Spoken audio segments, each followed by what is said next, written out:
Hello friends, आज की कहानी है तीन पुतले। महाराजा चंद्रगुप्त का दरबार लगा हुआ था। सभी सभासद अपनी अपनी जगह पर विराजमान थे। महामंत्री चाणक्य अपनी कार्यवाही कर रहे थे। महाराजा चंद्रगुप्त को खिलौनों का बहुत शौक था। उन्हें हर रोज एक नया खिलौना चाहिए था। आज भी महाराजा के पूछने पर कि क्या नया है, पता चला कि एक सौदागर आया है और कुछ नए खिलौने लाया है।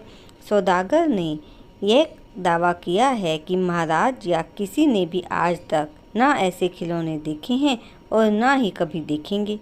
सुनकर महाराज ने सौदागर को बुलाने की आज्ञा दी।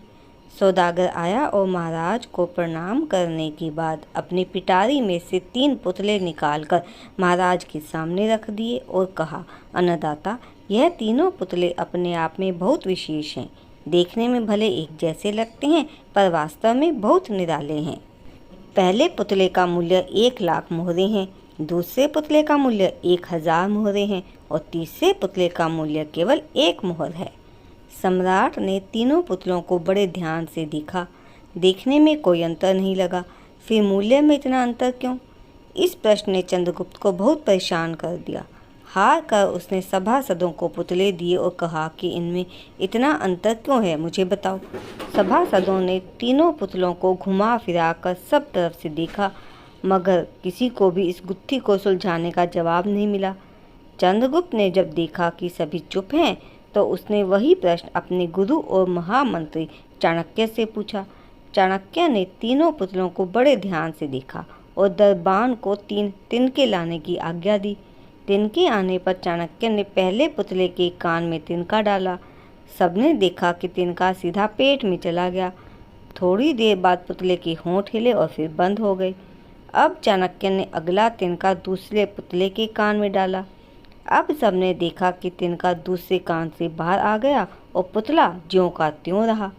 यह देखकर सभी की उत्सुकता बढ़ती ही जा रही थी कि आगे क्या होगा।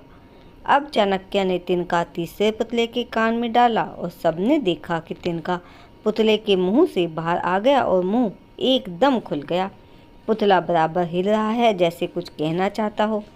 चंद्रगुप्त के पूछने पर कि यह सब क्या है और इन सब का मूल्य अलग अलग क्यों है, तो चाणक्य ने उत्तर दिया, राजन, चरित्रवान सदा सुनी सुनाई बातों को अपने तक ही रखते हैं और उनकी पुष्टि करने के बाद ही अपना मुंह खोलते हैं।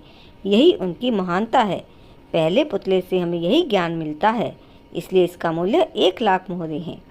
कुछ लोग सदा अपने में ही मग्न रहते हैं, हर बात को अनसुना कर देते हैं। उन्हें अपनी वाहवाही की कोई इच्छा नहीं रहती। ऐसे लोग कभी किसी को हानि नहीं पहुंचाते। दूसरे पुतले से हमें यही ज्ञान मिलता है। इसी कारण इस पुतले का मूल्य 1,000 मोहरे हैं। कुछ लोग कान के कच्चे और पेट के हल्के होते हैं। कोई भी बात सुनी नहीं कि दुनिया भर में शोर मचा दिया। इन्हें झूठ सच का कोई ज्ञान नहीं, बस मुंह खोलने से मतलब है। यही कारण है कि इस पुतले का मूल्य केवल 1 मोहर है।